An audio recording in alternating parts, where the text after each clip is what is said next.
हाय, जय हिंद, नमस्कार साथियों। कैसे उम्मीद करता हूँ आप सभी अच्छे होंगे। जैसा कि आप लोग थंबनेल में देख पा रहे होंगे, 2023 बोर्ड एग्जाम में आने वाले प्रश्न क्लास 10 विज्ञान का 70 नंबर बिल्कुल पक्का है। आप भी जानते हो कि 2023 बोर्ड में 100% यही से प्रश्न आने वाले हैं। ठीक है ना। चलिए देखते हैं आज का महत्वपूर्ण सवाल। तो बोला गया अवतल लेंस एक वस्तु का प्रतिबिंब बनाता है। तो आपने अवतल लेंस देखा होगा। तो अवतल लेंस वो कैसा होता है आपका, इस तरह से अवतल लेंस होता है। ठीक है ना। ये क्या होता है आपका, ध्रुव होता है पी। यहाँ पे क्या होता है आपका, यहाँ पे होता है फोकस। इसके बीच में होती थी आपकी वक्रता केंद्रिया। ठीक है ना। वक्रता केंद्र होता था। ये क्या है आपकी, ये वाली मुख्य अक्ष है। मुख्य अक्ष वक्रता केंद्र और जो ध्रुव को मिलाने वाली रेखा कहलाती थी आपकी मुख्य अक्ष। ठीक है। तो अर्धगोले का जो व्यास होता था वही कहलाती है आपका वक्रता केंद्रिया। और फोकस दूरी जो होती है वक्रता केंद्र की क्या होती थी, आधी होती थी। ठीक है। यहाँ से यहाँ तक क्या हो गई, त्रिज्या हो गई। तो फोकस दूरी क्या हो गई, आधी हो गई। किसकी, जो वक्रता त्रिज्या है फोकस दूरी की क्या होती है, आधी होती है। F बराबर क्या होता है, R/2 होता है। ये आप जानते हो। चलिए, तो आपको बताना है अवतल लेंस एक वस्तु का प्रतिबिंब बनाता है। तो आपका अवतल लेंस जो है वस्तु का प्रतिबिंब बनाता है। तो आप ये बताइए कैसा बनाता है। ठीक है ना। तो यहाँ पे आपको डी विकल्प नहीं दिया है, तो डी विकल्प आप लोग जोड़ लीजिए, इनमें से कोई नहीं।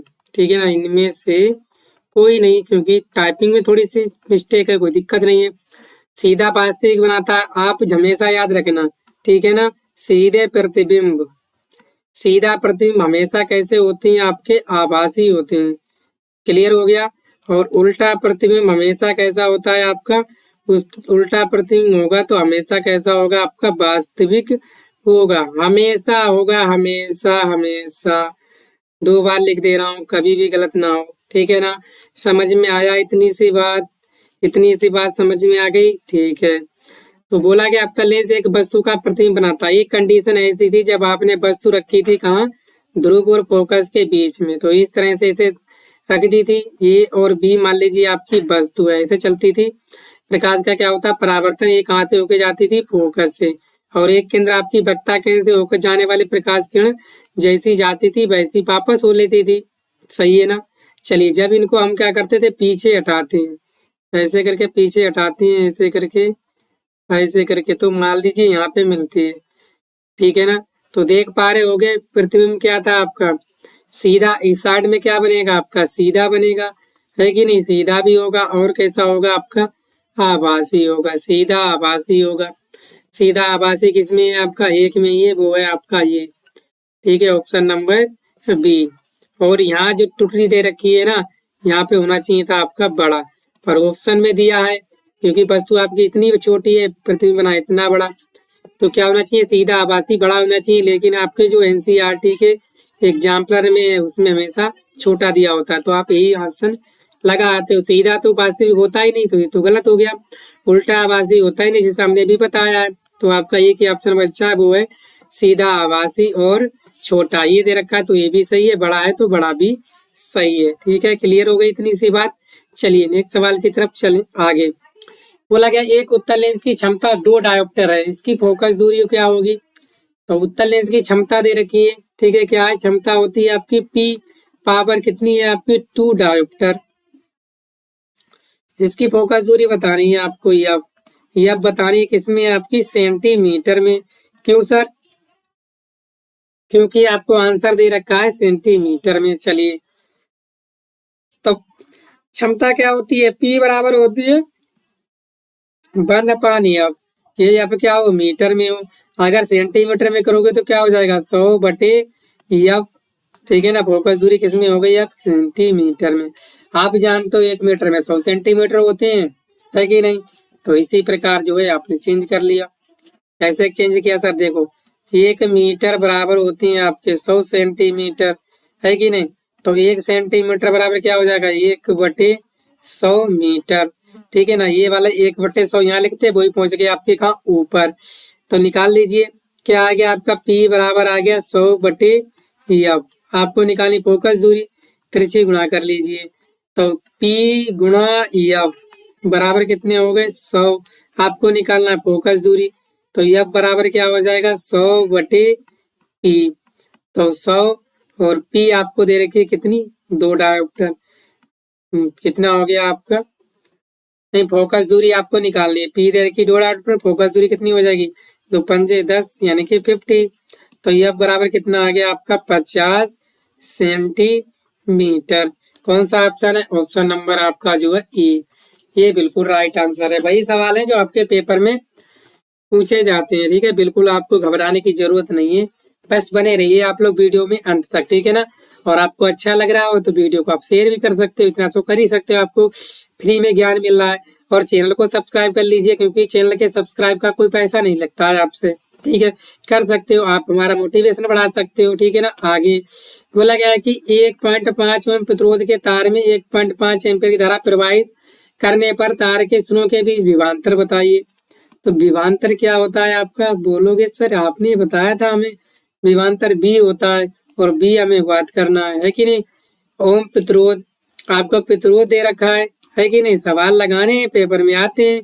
प्रतिरोध आर, आर कितना दे रखा है आपको, 1.5 ओम। जैसे मैं लिख रहा हूँ वैसे ही आप भी छाप पाना पेपर में। धारा है कि नहीं, धारा आपको दे रखी है, ये क्या होती है आपकी आई, होती कितनी 1.5 एम्पियर। लो ये भी हो गई एम्पियर। आपसे क्या पूछा है, प्रवाहित होने तार के सुनों के बीच विभवांतर। तो विभवांतर का हमने आपको एक फार्मूला बताया था, जैसा कि आप लोग ओम के नियम पढ़ते हो। V बराबर क्या होता था आपका आई आर। तो V बराबर हो जाए, आई कितना है आपका 1.5, आर कितना है 1.5। तो गुणा कर लीजिए, कितना हो जाएगा, पचम 25, एक दूनी दो, 225। कितने के बाद पॉइंट है, 2 के बाद पॉइंट लगा दीजिए, तो कितना आ जाएगा 2.25। क्या मात्रक होता है विभवांतर का, वोल्ट। समझ में आया, ये राइट आंसर है। ठीक है, तो आपका ऑप्शन नंबर क्या हो गया, ऑप्शन नंबर डी जो राइट हो गया। समझ में आया, बोलोगे जी मजा आ गया। ठीक है, आगे ठीक। चौथा सवाल, विद्युत बल्ब का तंतु टंगस्टन होता है। तो विद्युत बल्ब का तंतु टंगस्टन क्या होता है, तो ये आपको बताना। उच्च, उसका गलनांक बहुत अधिक होता है, उसका गलनांक बहुत कम होता है, उसका प्रतिरोध उपेक्षणीय होता है, या इनमें से कोई नहीं। तो आपको इसका आंसर जो है बताना है। चलिए बताइएगा आप लोग, क्या हो जाएगा इसका राइट आंसर। सही है, तो चलिए देखते हैं क्या होता है। ठीक है ना, तो देखिए क्या होता है, आप लोग ध्यान से देखिएगा इस सवाल को भी। सवाल जो है आपका महत्वपूर्ण है। ठीक है ना, विद्युत बल्ब का तंतु का टंगस्टन बना होता है। जो तंतु का टंगस्टन होता है ना विद्युत बल्ब, उसका क्या होता है, गलनांक बहुत अधिक होता है। अधिक होगा तभी तो वो फ्यूज नहीं होता है, कम तो होता नहीं ना, तो ये होता है। ठीक है ना, उपेक्षणीय ऐसा लिखा जाता है ना, तो ये, तो एक ही ऑप्शन बचा, उसका गलनांक बहुत अधिक होता है।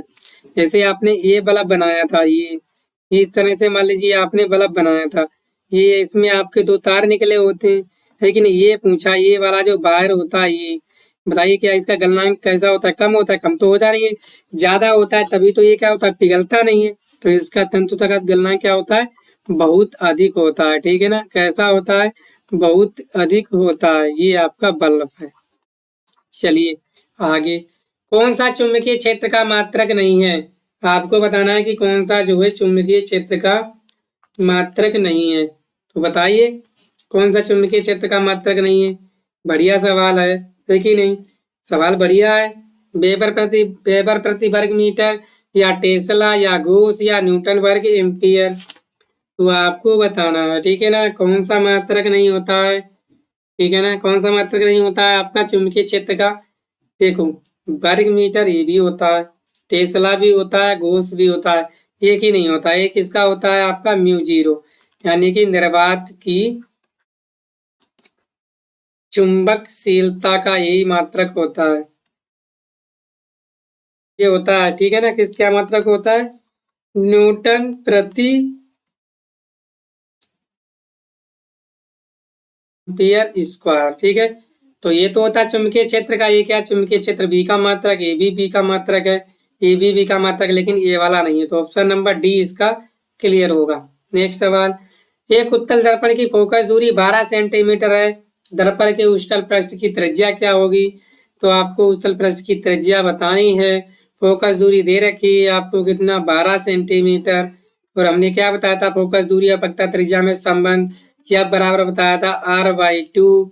r कितनी है 12, क्या वक्रता त्रिज्या आपको बतानी है, ठीक है ना।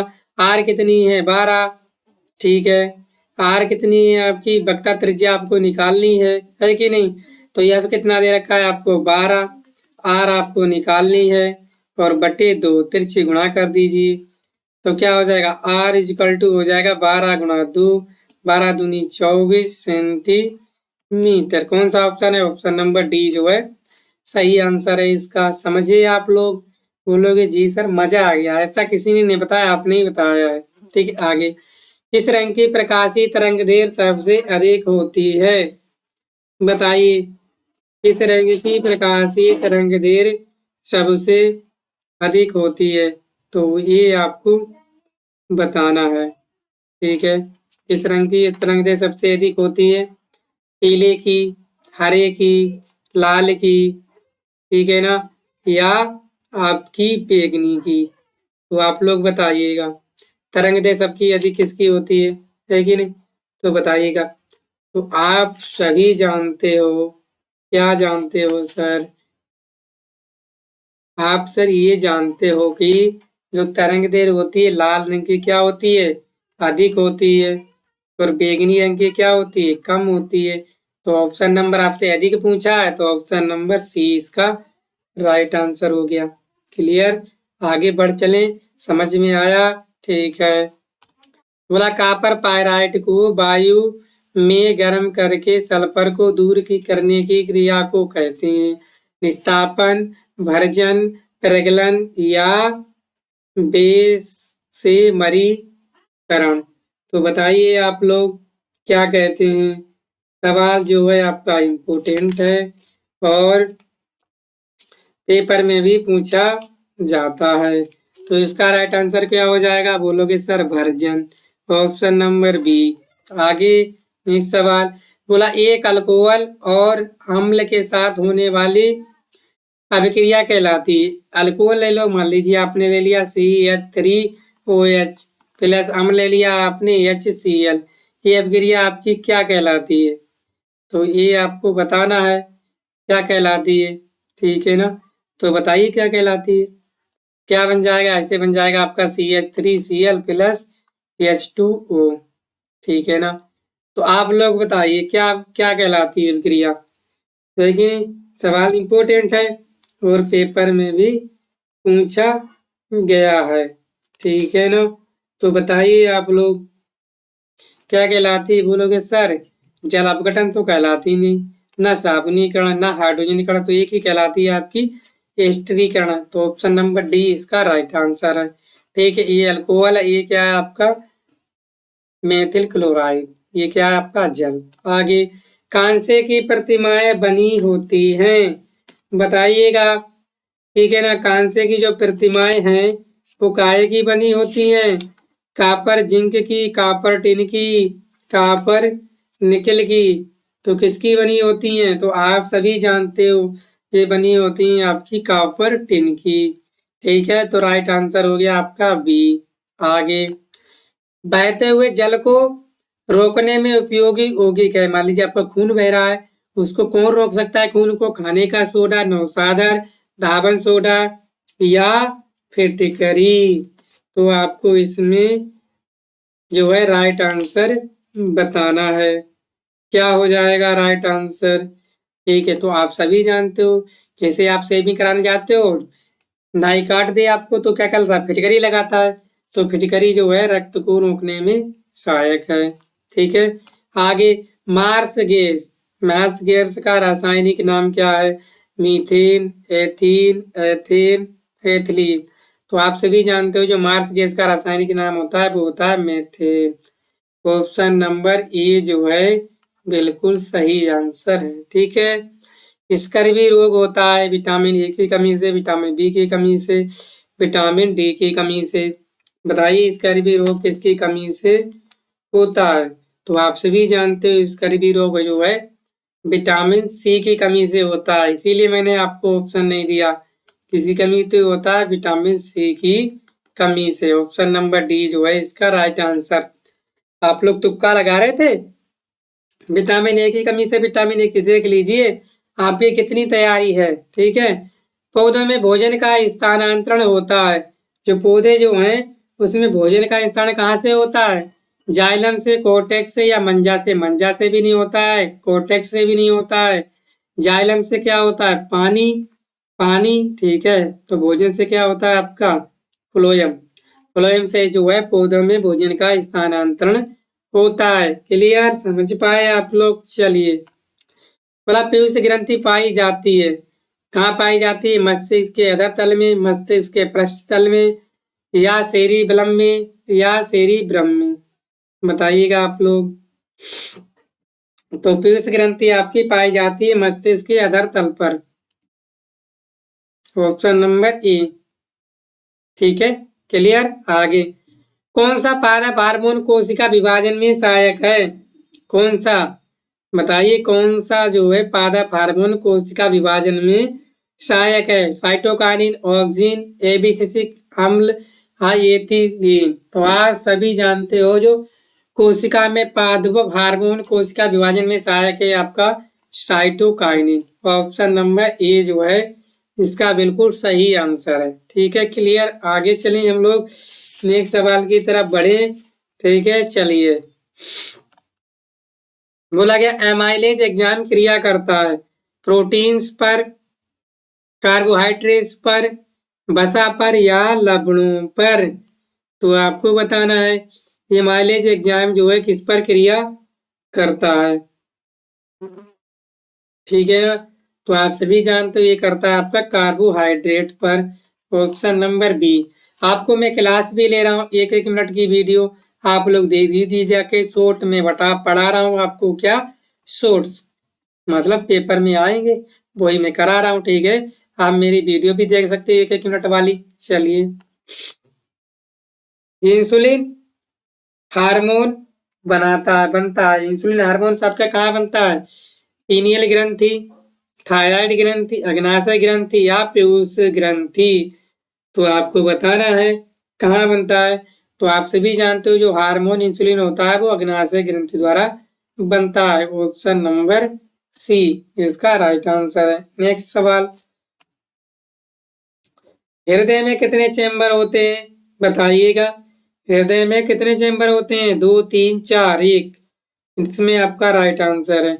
तो आप सभी जानते हो हृदय में 4 चैम्बर होते हैं। ठीक है ना, बिल्कुल सही कहा सर। ठीक है, आगे आज का अंतिम सवाल, डीएनए अणु में होते हैं ए बराबर जी, जी बराबर टी, ए प्लस टी बराबर सी प्लस जी, ए प्लस जी बराबर सी प्लस टी। ए क्या है? एडेनिन, जी क्या है? ग्वानिन, सी क्या है? साइटोसिन, टी क्या है? थाइमिन। तो डीएनए अणु में क्या होते हैं? तो ये आपको बताना है। ठीक है ना, तो आप सभी जानते हो तो ये होता है आपका ए प्लस जी बराबर सी प्लस टी। ठीक है, तो आप समझ पाए होंगे इसका। ठीक है ना, तो उम्मीद करता हूँ आप लोग समझ पाए होंगे। और वीडियो को कर दीजिए शेयर, तो चैनल को कर लीजिए